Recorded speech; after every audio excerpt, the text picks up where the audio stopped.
আস্তে তালা ভাঙা, তালা ভাঙা।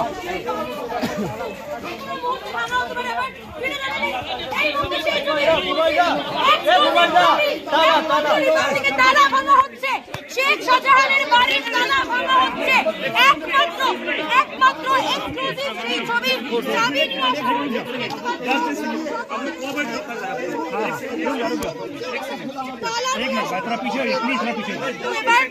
শেখ শাহজাহানের বাড়ি ভাঙা হবে। যে ছবি দেখাচ্ছে এই মুহূর্তে, যে ছবি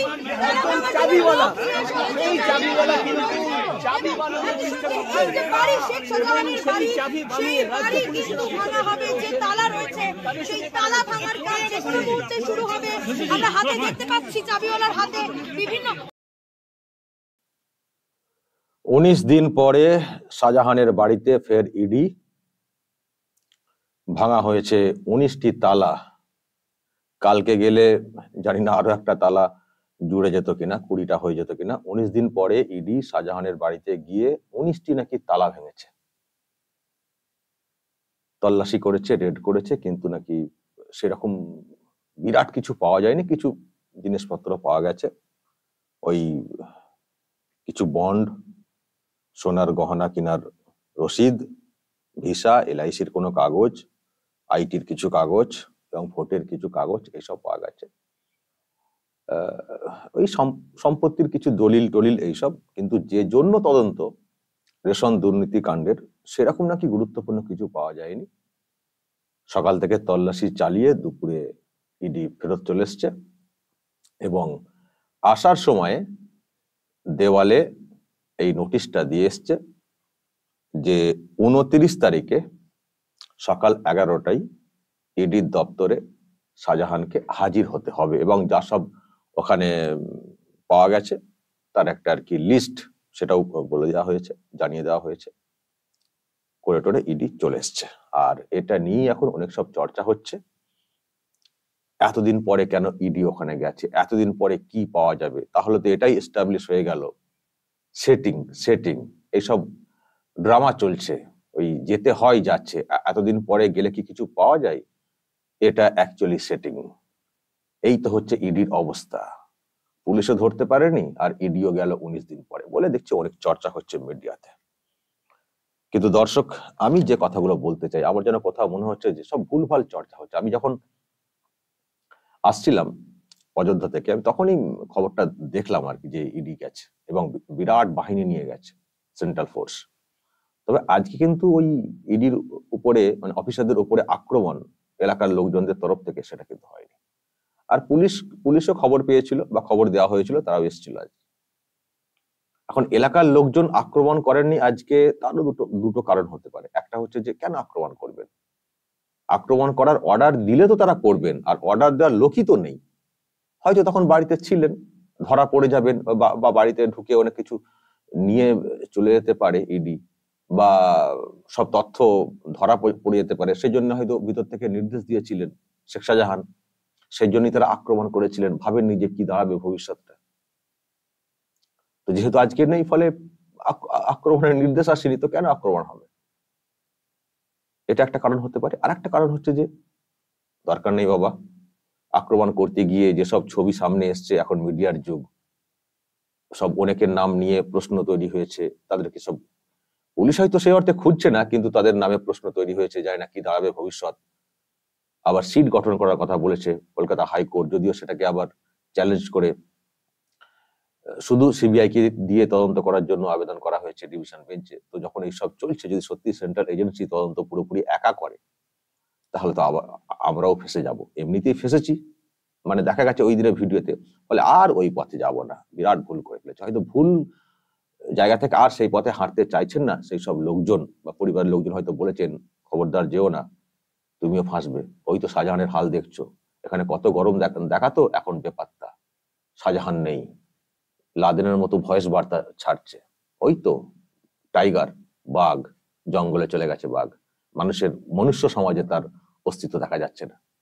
ফলে এইসব দেখে হয়তো ভয়ও পেয়ে যেতে পারেন এলাকার মানুষজন। সেই জন্য হয়তো আর নতুন করে মানে আক্রমণ করতে তারা যাননি। এবং আর একটা কারণ হতে পারে, হয়তো শাসকও মানা করে দিয়েছে, আগেবারে করে ফেসে গেছে, অনেক প্রশ্ন তৈরি হয়েছে, আর এসব করো না, তখন করেছো, শাহজাহানকে ধরতে পারেনি, ওকে বের করে দেওয়া গেছে, জিনিসপত্র ওখান থেকে সরিয়ে নেওয়া গেছে, এবার শান্ত থাকো, আর এরকম করো না, ফেসে রয়েছে আদালত, হয়তো শাসকও মানা করে দিয়েছে, হতে পারে। ফলে এরকম অনেক দর্শক কারণ থাকতে পারে। কিন্তু আমি যেটা নিয়ে চর্চা করতে চাই, নামটাই বলতে ভুলে গেছি আজকে। প্রিয় দর্শক, আমি শফিকুল ইসলাম এবং আপনারা দেখছেন আরামবাগ টিভি। এইসব দেখে শুনে সব গুলিয়ে যাচ্ছে দর্শক, আর কি নতুন করে কি আর নাম বলবো, আপনারা তো ভালো করে জানেন। আমি কিন্তু এবারে রাম মন্দিরের মানে কাভারেজে গিয়ে খুব খুশি হয়েছি। আপনারা যেভাবে সাড়া দিয়েছেন, কমেন্ট করেছেন, আমার কথা বলেছেন, খুব খুশি হয়েছি, নতুন করে এনার্জি পেয়েছি বলতে পারেন। আর আমি মনের দিক দিয়েও খুব কিন্তু স্যাটিসফাইড ওই কাজটা করে। আমার যে জন্য যাওয়া, যে ভুলভাল প্রচার চলছিল সেগুলোকে বন্ধ করা, সত্যিকারের সম্প্রীতি কি সেটা দেখা এবং বাংলাকে দেখানো, সেই জন্য যাওয়া, আমি সেটা দেখাতে পেরেছি, আপনারাও সাড়া দিয়েছেন, আমি খুব খুশি। ফলে ওদিকটা দিয়ে একটা আনন্দে রয়েছি কাজটা করে। আর এসে তো এইসব দেখছি, মাঝে মধ্যে আর কি গুলিও ফেলছি আর কি সিকুয়েন্সটা। যাই হোক, আমি যেটা বলতে চাই দর্শক, যেটা নিয়ে চর্চা হচ্ছে মিডিয়াতে, আমি দেখছি সব টক শো হচ্ছে, ওই বলা হচ্ছে ইডি অযোগ্য, এতদিন পর কেন যাবে, কেন 19 দিন পরে, কেন 22 তারিখের পরে, কেন অমুক তমুক, এতদিন পরে গেলে কি পাবে, ওই যা হওয়া তাই হয়েছে, কিছুই পাইনি, কেন গেল। দেখুন দর্শক, আমরা ইডির সদিচ্ছা নিয়ে প্রশ্ন অনেক তুলেছি, ইডির সদিচ্ছা নিয়ে আমরা কিন্তু অনেক প্রশ্ন তুলেছি। ইডির সদিচ্ছার অভাব রয়েছে, বা ইডিকে কেউ হয়তো কন্ট্রোল করার চেষ্টা করছে, বা ইডি হয়তো কোথাও নিজে থেকে সেটিং হয়ে যাচ্ছে, মানে তাদের সব সম্পত্তির হিসেব মানে খতিয়ে দেখার প্রয়োজন হয়ে পড়েছে বলে এসব প্রশ্ন আমরা তুলেছি অনেক। কিন্তু দর্শক, এই ক্ষেত্রে একটা কথা বলতে পারি যে ইডির সদিচ্ছা নিয়ে হয়তো আমাদের মনে প্রশ্ন থাকতে পারে, কিন্তু ইডি এতটা নির্বোধ নয় যে 19 দিন পরে যাব আর যেমনটি ছিল 19 দিন আগে তেমনটি সব একেবারে গচ্ছিত করে রাখা থাকবে, গচ্ছিত করে রেখে শাহজাহান ওখানে বসে থাকবেন, বা গচ্ছিত করে রেখে শাহজাহান ওখান থেকে সরে পড়বেন, আমরা যাব, তালা ভাঙবো, নিয়ে চলে আসবো। এতটা নির্বোধ ইডি নিশ্চয় নয়। ইডি যারা অফিসার, তাদের এটুকু বুদ্ধি রয়েছে যে আজকে গেলে সেরকম কিছুই পাওয়া যাবে না, কিন্তু যেতে হবে। এখন প্রশ্ন, মানে আমি যে কথা বলছি যে তাহলে যদি ওটাই হয় যে এখন গেলে কিছু পাওয়া যাবে না, তাহলে কেন গেল ইডি, নিশ্চয়ই প্রশ্ন উঠতে পারে। এটারই উত্তর, সঠিক উত্তরটা দর্শক খুঁজতে হবে। তাহলে কেন গেল ইডি? কিছু পাওয়া যাবে না তো জানতো 19 দিন পরে, তাতেও কেন গেল, গিয়ে একটা নোটিশ ঝুড়ি দিয়ে কেন চলে এলো? এর একটা দর্শক পজিটিভ ব্যাপার রয়েছে, ভালো করে চিন্তা করবেন। দেখুন, আমি তো কোনো সূত্র ধরে কথাগুলো বলছি না, আমাকে ইডির অফিসাররা বলে দেননি, আর আমি ফালতু কথা বলবো না, সূত্র মারফত জেনেছি। এসব অত বড় বড় কথা এক্সক্লুসিভ বলে, ভুলভাল কথা বলে আমি চাই না। আমি জাস্ট আমার আন্দাজ, আমার মনের যে রিয়াকশন এবং কাজের যে অভিজ্ঞতা, সেই জায়গা থেকে কথাগুলো বলছি, এবং আপনাদের মধ্যে দেখবেন উত্তরগুলো আসবে। মানুষ তো ভাবনা চিন্তা করলেই তো উত্তরটা আসবে না। আমি যেটা বলছি দর্শক, আজকে যে কাজটা করছে ইডি, আমার ধারণা ওরাও ভালো করে, মানে ইডিও ভালো করে জানতো যে আজকে গিয়ে সেরকম কিছু পাবো না। কিন্তু ইডি গেছে, এবং যাওয়ার ফলে এই নোটিশটা টাঙিয়ে দিয়ে আসার ফলে যেটা সুবিধা হয়েছে ইডির, কি হয়েছে বলুন তো? এটা না এক ধরনের চিপ ফেলে দিয়ে আসা, চিপ বুঝলেন তো, চিপেতে ওই টোপ লাগিয়ে ফেলে দিয়ে আসা, হ্যাঁ, চিপটা ফেলে দিয়ে আসা, যখন খাবে তুলবো, এক্ষুনি আমাকে তুলতে হবে এরকম কোনো ব্যাপার নেই, কিন্তু তোলার একটা রাস্তা তৈরি করতে হবে, একটা টোপ বা একটা কিছু রাস্তা বের করে চিপটা ফেলে দেবে, একটা ফাঁদ তৈরি করে দিয়ে আসা, ধরার এক্ষুনি ধরা পড়বে না, কিন্তু ফাঁদটা তৈরি হলো এরকম। দেখুন দর্শক, কি করেছে ইডি? শুধু ওখানে গিয়ে পালিয়ে আসেনি, তারা এই নোটিশটা দিয়ে এসছে। 29 জানুয়ারি আসতে বলেছে ইডি তার দপ্তরে। এখন আপনারা হয়তো বলবেন যে উনি কি আসবেন নাকি? না, মানে উনি যে আসবেনই এমন তো ইডি ভাবেনি যে উনি আসবেনই, কিন্তু দিয়ে এসছে। দেখুন, এখানে কতগুলো বিষয় ঘটতে পারে। দেখুন, যদি কোনো কারণে শেখ শাহজাহান ইডির দপ্তরে চলে আসেন, যেহেতু নোটিশ করা হয়েছে, আসার কথা, বা কেন আসছেন না সেটা জানানোর কথা, জানাবেন কি হবে? তার একটা কমিউনিকেশন করতে হবে। এলে নিশ্চয়ই ওত পেতে থাকবে সিবিআই, কারণ সিট গঠন করা, এইসব করা, বা পুলিশকেও দায়িত্ব দেওয়া হয়েছে। যদিও এটা নিয়ে এখন চ্যালেঞ্জ করা হয়েছে, ডিভিশন বেঞ্চে যাওয়ার একটা বিষয় হয়েছে, ইডি গেছে যে সিট মানে রাজ্য পুলিশকে দিয়ে টিম গঠন করে তদন্ত করা যাবে না, পুরো সিবিআই কে ছেড়ে দেওয়া, এই নিয়ে একটা তদন্ত এই মানে নতুন করে ডিভিশন বেঞ্চে অ্যাপিল করা হয়েছে। কিন্তু তবুও যদি মানে যাকে খোঁজা হচ্ছে পাওয়া যাচ্ছে না, যাকে খোঁজা হচ্ছে পাওয়া যাচ্ছে না, তিনি এলেন ইডির দপ্তরে, তো তাকে তো ধরার তো ব্যবস্থা করা যায়। তার মানে এলে ধরা পড়বেন, তার মানে এলে এলে এলে ধরা পড়বেন, সে যেই ধরুক, ধরা পড়ার কথা, জেনে যাওয়ার কথা।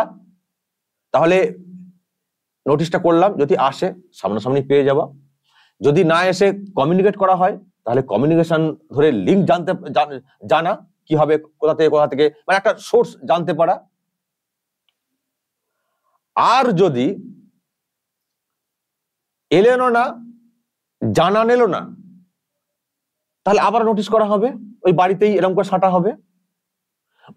বা জানালেও হয়তো জানা হলো কিন্তু তাকে ট্রেস করা যাচ্ছে না, কিন্তু এলেন না, তাহলে তাকে আবার নোটিশ করা হবে। তাহলে যত উনি নোটিশ ফেল করবেন ওই কেসটার মতো অবস্থা হবে, তদন্তে অসহযোগিতা, তখন তার ক্ষেত্রে কেস ভারী হয়ে যাবে।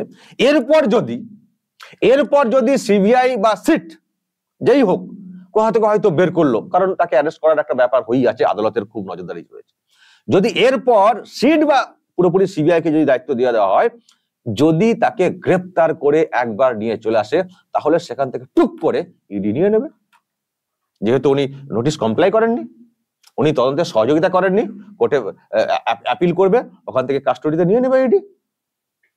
তো এখন থেকে যদি ছিপটা না ফেলে রাখা হয়, যদি এখন থেকে জালটা না ফেলে রাখা হয়, তাহলে উনি যে ডিফল্টার, মানে উনি যে মানে নোটিশ কমপ্লাই করেননি, তাহলে সেটা কি করে ইডি এস্টাবলিশ করবে? বরং এখন সুযোগ, যেহেতু উনি এখন ফেরার, সুতরাং আসবেন না, হয়তো ইডি ধরে নিয়েছে, আসবেন না, বা কমিউনিকেট করলেও করতে পারেন, যাই করুক, কমিউনিকেট করলেই তো শুধু হবে না, তাকে আসতে বলা হয়েছে। কমিউনিকেট করলেও তার একটা লিমিট রয়েছে, দিনের পর দিন নোটিশ করা হলেই আসবো না বললে ওরকম বলা যায় না। যখন বারবার নোটিশটাকে ফেল করবেন, কমপ্লাই করবেন না, তখন শাহজাহানের ক্ষেত্রে এই যে মামলা, যে তদন্তের জন্য ইডি চাইছে, সেই মামলা কিন্তু ভারী হয়ে যাবে। যে মামলা ভারী হওয়ার কারণে বাড়ি থেকে তুলে নিয়ে চলে গেছিল কেসটাকে সেন্ট্রাল এজেন্সি, একে হয়তো বাড়ি থেকে তখন মানে এখন ফেরার পাওয়া যাবে না, কিন্তু ওই সিবিআই বা পুলিশ বা সিট যখন তাকে গ্রেফতার করে আনবে, সেখান থেকে নিতে সুবিধা হবে। টুক করে একেবারে কেস ট্যাগ করে দিয়ে টুক করে সেখান থেকে নিতে সুবিধা হবে, কাস্টডিতে কোর্টে ফাইল করে অ্যাপিল করে, যে আমাদের এই কেসের দরকার, উনি তদন্তে সহযোগিতা করছেন না, ওর কাস্টডি শেষ হবে, এরা নিয়ে নেবে। ফলে এটা হচ্ছে জেনে বুঝে কৌশল করে এটা একটা ফাঁদ। ফলে এটাকে নিয়ে ওটা ওই রকম গুলিয়ে ফেললে হবে না। ইডি সদিচ্ছা নিয়ে আমাদের মনেও প্রশ্ন রয়েছে, কিন্তু এটা নিয়ে এখানে আমি কোনো ভুল দেখতে পাচ্ছি না। আর এর আগে কেন যায়নি বলা হচ্ছে, এর আগে কেন যাবে? কেন ইডি যাবে? ইডি যখন গেছিল তখন একটা গন্ডগোল হয়েছিল, একটা ল অ্যান্ড অর্ডারের সমস্যা হয়েছিল। ল অ্যান্ড অর্ডার দেখার কথা কিন্তু ইডির নয়। তো যে ঘটনা ঘটেছিল সেই ক্ষেত্রে ইডি নিজে থেকে তদন্ত করতে পারে না। ইডি যে কারণে গেছিল সেটা তদন্ত করতে পারে, কিন্তু সেটা কি করবে সেটা খুঁজে পাওয়া যায়নি। আগের দিনে এরকম একটা কাণ্ড ঘটেছে, সঙ্গে সঙ্গে তারা ছুটবে এরকম কোনো ব্যাপার নাই। এবং তারা ভালো করেই জানেন অফিসাররা যে এই 19 দিন পরে গিয়েও যা আর একদিন পরে গেলেও একই, যা সরানোর ওই একদিনের মধ্যেই সরিয়ে দেওয়া হয়েছে, এটা মোটামুটি দর্শক আপনারা ধরে নেবেন। ফলে তারা দেখতে চেয়েছিল যে দেখি পুলিশ কি করছে, আর পুলিশ তো যা করেছে, পুলিশের তো বাঁশ হয়ে বসে রয়েছে কলকাতা হাইকোর্টের নজরে। ফলে এটাও পুলিশের যে বিষয়টা সেটা খোলাসা করে দেখিয়ে দেওয়া যে পুলিশ অ্যাকচুয়ালি কি করতে চায়, কাদেরকে বাঁচাতে চায় এবং পুলিশ কিভাবে কি কাজ করে, এমন ভাব খোলাসা করে দেওয়া হয়েছে কলকাতা হাইকোর্টে। এখন তো বলবো সেন্ট্রাল এজেন্সির পক্ষে অনেক সুবিধা হয়ে গেছে। বরং মানে এই কোর্টের নজরে না আনতে পারলে, পুলিশ যে এইরকম ভাবে কাজ করছে কোর্টের নজরে ওইভাবে এনে যদি বিষয়টা না করা হতো, দেখতেন নন বেলেবল সেকশন দিয়ে কোনরকম করে ধরে জামিন করে দিয়ে আবার বের করে দেওয়া হতো এই শেখ শাহজাহানকে। যেহেতু কোর্টের নজরে এনে পুলিশ যে কতটা অদক্ষ, তারা কাজ করতে চায় না, কিন্তু প্রাথমিকভাবে তাদেরই দেখার কথা। এই সব কথা বলে এস্টাবলিশ যেভাবে কোর্টে করা হয়েছে, এটা কম কাজ নয়। শাহজাহান তো তখনই পালিয়ে গেছে, তাকে কি করে সঙ্গে সঙ্গে গিয়ে পাওয়া যাবে? কিন্তু তাকে পেতে হবে, তাকে ধরতে হবে, সব দিক দিয়ে জাল বিছিয়ে এইভাবে টানতে হবে, যেখান থেকে পালানোর আর কোনো রাস্তা নেই, যদি না মায়ানমার বা বাংলাদেশে পার্মানেন্টলি সেটেল হয়ে বা কোথাও লুকিয়ে পড়েন আর কি। এই দেশে লুকিয়ে থাকা তার পক্ষে সম্ভব নয়। সেইভাবেই কিন্তু জালটা বেছানো হয়ে গেল। এরপর এই কেস যখনই নোটিশ কমপ্লাই হবে না, তখন ইডিরই অধিকার এসে যাবে ওর বিরুদ্ধে কড়া স্টেপ নেওয়ার। তারপর ওটা তো অন্য case, murder case, attempt to murder যে কেসটা, ওটা অন্য কেস, ওটা জন্য সিবিআই সিট ওই বিষয়টা। ফলে এটা ছেলে মানুষের কাজ নয়, এটা বুদ্ধিমানের কাজ বলে আমার মনে হয়েছে। জেনে বুঝেই ইডি করেছে। গেলেই পাওয়া যাবে, কেন পাওয়া গেল না, কেন এতদিন পরে কেন গেল, অমক তমক, এগুলো কথা না। এগুলো পুলিশের নোংরা দিকটা এবং পুলিশের যে এই বিষয়টা সেটাকে খোলাসা করে দেওয়া হলো। এবং আমি আবার বারবার বলছি, প্রাথমিক দায়িত্ব পুলিশ পারেনি, সেটা কোর্টে এস্টাবলিশ করেছে ইডি। তারপর এই সেন্ট্রাল এজেন্সি বা সিট গঠনের কথাটা এসছে, তারপরে এগোচ্ছে। তো তারপর পর দিনে ইডি ছুটবে কেন? ছুটে গিয়ে কি পেত? বরং এবার যে কাজটা করছে দেখবেন, এ ব্যাটাকে ধরা দিতেই হবে। এবং এটুকু পরিষ্কার, এবার ধরা পড়লে শুধু ওই কেসে অ্যাটেম্পট টু মার্ডার বা যে কেসটা ঘটেছে, শুধু সেই কেস থেকেই ছাড়া পেয়ে জামিন পেয়ে বেরিয়ে যাবেন না, তারপরে ট্যাগ হয়ে একেবারে খাপাত করে ইডি কিন্তু তাকে ওখান থেকে ধরে নিয়ে কাস্টডিতে ভরে দেবে। এটা দর্শক দেখে নেবেন, মিলিয়ে নেবেন। ফলে এটা নিয়ে এতটা হতাশ হওয়ার কোনো কারণ নেই, আর এত মিসগাইড হয়ে যাওয়ার কোনো কারণ নেই। ভরসা রাখুন। দেখুন, আমরা কিছু ব্যক্তির ক্ষেত্রে ভাবছি যে আদৌ কি তার বিরুদ্ধে কোনো ব্যবস্থা হবে কিনা, অবশ্যই টপ লেভেলের তাদের কথা ভাবছি। কিন্তু শাহজাহানের ক্ষেত্রেও একেবারে সবকিছু ছেড়ে দেওয়া হবে, এটা বিশ্বাস হয় না। ওই ব্যানার্জি পরিবারের হয়তো কয়েকজনের ক্ষেত্রে আমাদের মনে প্রশ্ন রয়েছে যে আদৌ তাকে ধরা হবে কিনা, কিন্তু এতই নয় যে শাহজাহানকেও ছেড়ে দেওয়া হবে। তবে হ্যাঁ, যারা এখনো রেহাই পেয়ে যাচ্ছেন, যখন এইসব লোকজনদেরকে ধরে আর সব তথ্য বের করা যাবে, যদি আবার সেখান থেকে কালীঘাটের লিঙ্ক পাওয়া যায়, তো সেগুলো তো সব ডকুমেন্টেড হয়ে যাচ্ছে। ফলে এখন হয়তো কোনো ক্রমে কোনোভাবে হয়তো রেহাই পেয়ে যাচ্ছেন তারা। কিন্তু যেহেতু এগুলো সব ডকুমেন্টেড হয়ে যাচ্ছে, আদালতের সামনে সব ডকুমেন্টেড হয়ে থাকছে, ভবিষ্যৎ কিন্তু তারও ভালো যাবে না। আজ হচ্ছে না, কিন্তু ভবিষ্যৎ অন্ধকার। এইসব ডকুমেন্ট ধরেই আমি বারবার বলছি, যদি এখনো ব্যবস্থা না হয়, যখন পরিবর্তন ঘটবে, তখন দেখবেন সেন্ট্রাল এজেন্সিকে লাগবে না, কোর্টের ডকুমেন্ট আর রাজ্যের পুলিশ ধরে ঢুকিয়ে দেবে। দর্শক বুঝতে পারলেন তাহলে আমি কি বলতে চাইলাম? যদি এইসব নিয়ে আপনাদের আরো কিছু মতামত থাকে, অবশ্যই বলবেন কমেন্ট বক্সে। নজর রাখবেন আরামবাগ টিভি।